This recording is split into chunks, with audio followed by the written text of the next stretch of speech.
You have no idea how excited I am. Governor Johnson, if you could see the three of us here sitting in the studio, you would see we are truly thrilled about having you on our show. Welcome to Marijuana, Compassion, and Common Sense. Well, great to be on, Lanny. I really appreciate your activism, and I'm just coming from Colorado, so the initiative in Colorado to regulate marijuana like alcohol, I think, has a really good chance of passing. And I just read that it's got a 60% approval rating.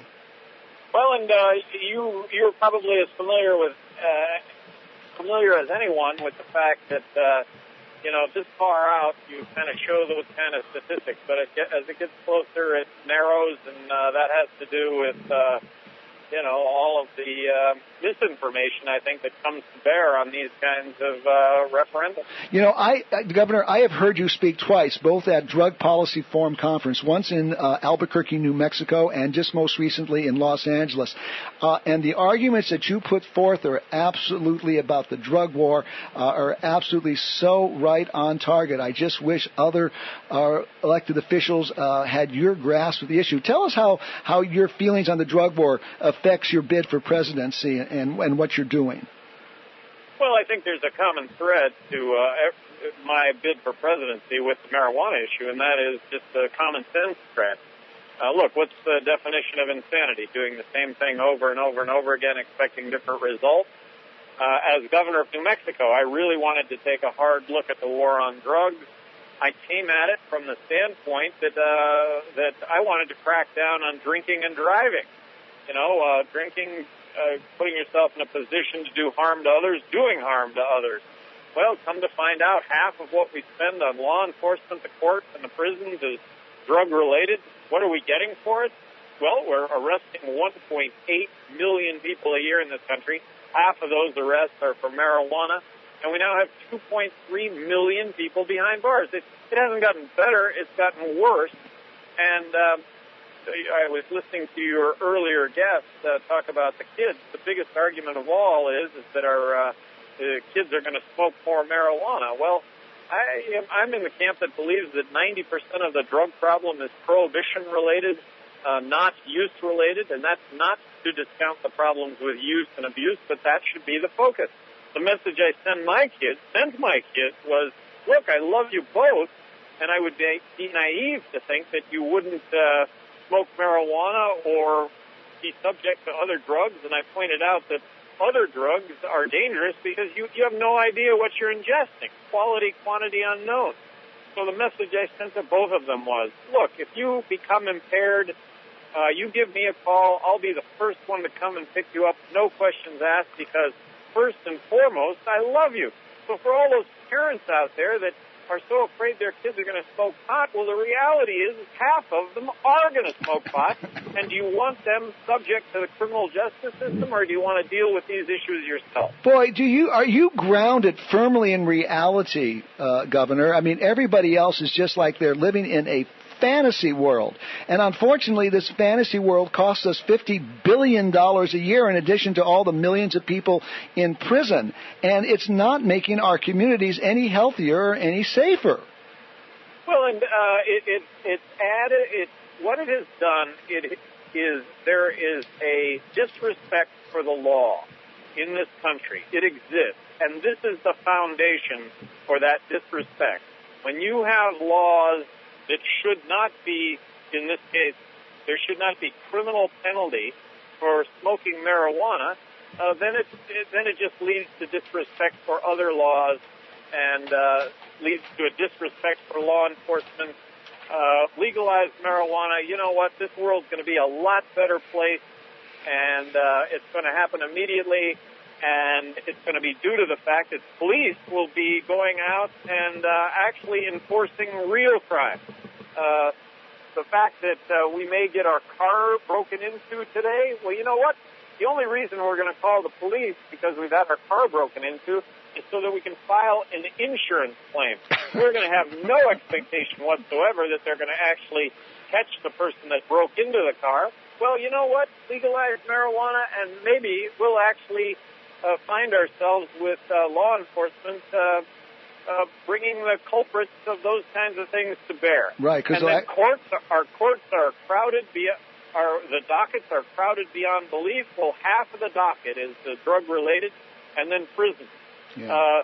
I want to cry when I find out that the individuals that are serving life sentences for having sold small amounts of drugs on numerous occasions. Yeah. Tell us about your bid for the president on the Libertarian ticket. What's it all about?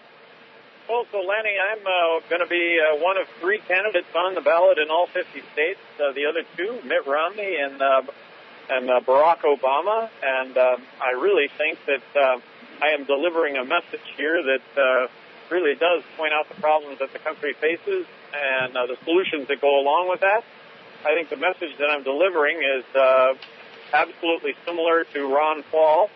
And as Ron Paul would say, I'm just a messenger here, and this is the fastest growing segment of American politics today. And speaking with a broad brush, I think libertarians can be summed up as being fiscally responsible and socially accepting. I think most Americans fall in that category. Running for president of the United States, I'm going to come at Obama hard from the left, civil liberties. I am better than Barack Obama on civil liberties, and I'm going to come at Mitt Romney hard from the right. I'm better than Mitt Romney when it comes to dollars and cents. You know, you were running as a Republican, and I saw you in the Republican pack as like one of the only ones that really had any made sense. And I'm just wondering, do you think you will be able to pull a lot of those Republicans who do not like any of these candidates? Do you think you can pull them into your vote there? Well, I think it's been analyzed, actually. I'm polling anywhere between 6% and 15% right now, depending on the state. But the analysis is that in New Mexico, for example, I take more votes from Obama. In North Carolina, for example, I take more votes from Mitt Romney. So I've always felt that it would be taking votes from both sides and then taking votes from center independents that wouldn't ordinarily vote. Well, you know, in Colorado, now Colorado is a swing state. Colorado also has an initiative on the ballot to legalize marijuana.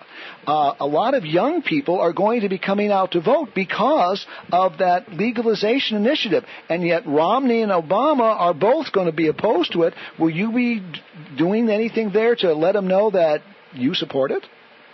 Well, I just got off the airplane coming from Denver. Among other things, while I was in Denver, I attended the Pride event on Sunday, but today held a press conference to tell President Obama to stop the raids, the shutdowns of medical marijuana facilities in Colorado.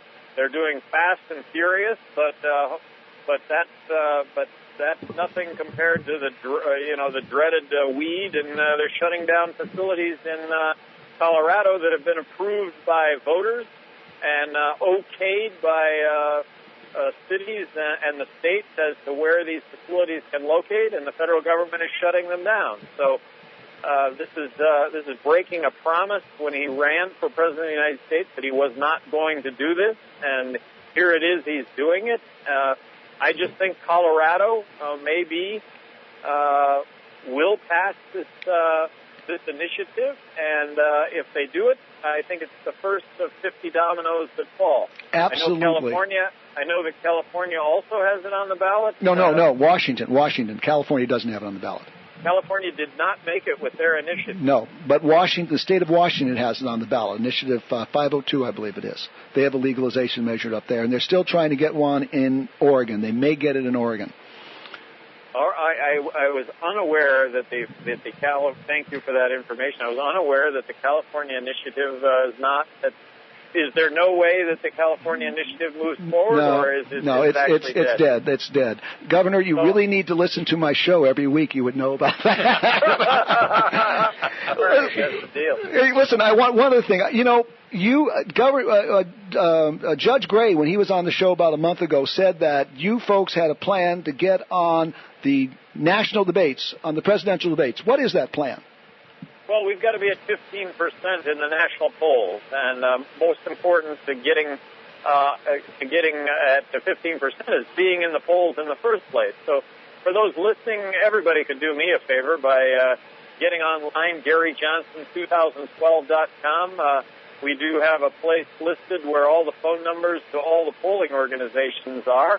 And you know what? I think if we're in the polls, if I'm in the polls, and Judge Gray, my running mate for vice president, is also, I'm confident that we'll work that up to 15% by October, which is the first presidential debate. So that's what we need to do, and everybody listening can help me out to do that by calling these polling organizations and really demanding that my name appear in the polls that determines who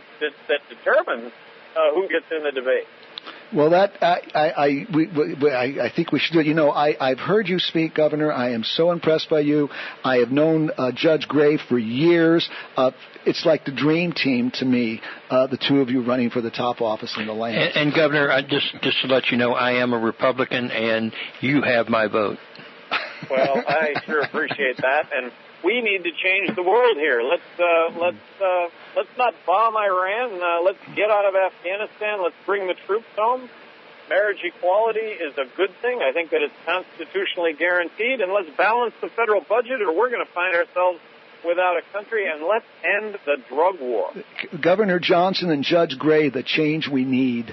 Hey, listen, listen, Governor, we've also got on the line with us another Libertarian candidate, Steve Cooley, who is running for the U.S. Congress. So I'd like to bring him on for just a minute, if you don't mind. On the line now with Governor Gary Johnson, we also have soon-to-be Assemblyman Steve Cooley. Steve, welcome to the show. Hello. Steve? Yes, hello. Hi, is this Steve Cooley? Yes, but not the Assemblyman. This is Steve Cooley from Palm Springs, Organica. Oh, a different Steve Cooley. We have 4 different Steve Cooleys that call into the radio show. It doesn't even sound like that common a name. Well, listen, Steve, could you hang on a moment or two? Let me finish up with the governor here, and we'll get back to you in a minute, okay? There's a candidate, Governor. There's a candidate running for the Libertarian position of, I believe, it's the 31st congressional district. His name is Steve Cooley, and I thought he was calling in. Very good. Okay. Anyway, listen, if folks want to get more information about your candidacy, where can they go to get that? So that would be GaryJohnson2012.com, and I would love it if you would get online and check it out. And I think we have a new ad that really has caught the excitement and garnered a lot of attention.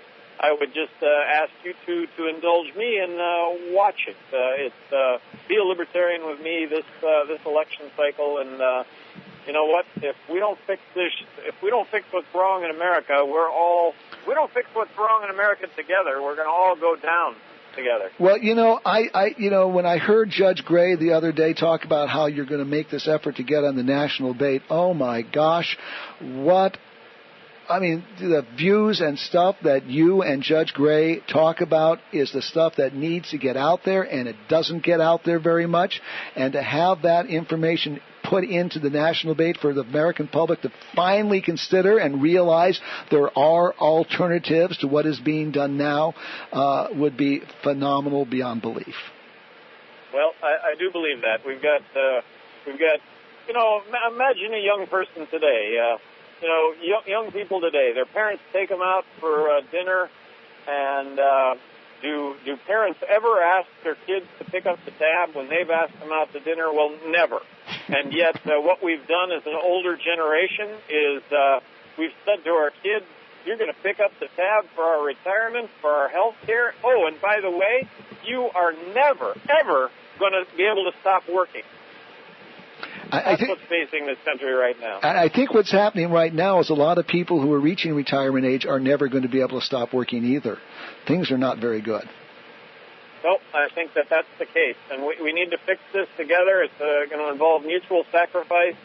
And when you look at issues like the drug war, when you look at issues like marijuana and the fact that we are incarcerating people for smoking marijuana, and of course, if people smoke marijuana, they got to buy it somewhere. So that's why I've always believed that legalization is the solution, because we've got to address the marketplace and as long as there's a demand, there are going to be people selling this, and these sellers, for the most part, are just users that have been thrust into the selling role because the person ahead of them has been arrested and may be serving time, and that's just the reality of the person who sells drugs in this country today. And the reality is the person who gets the stuff to the sellers are these huge drug kingpins that create havoc, all these murders along Mexico, just because the government refuses to take its responsibility and control the distribution of drugs. It's just sad, and it's so bad, and it's so wonderful that there are people such as you, Governor, that are willing to speak the truth. Thank you for coming on the show.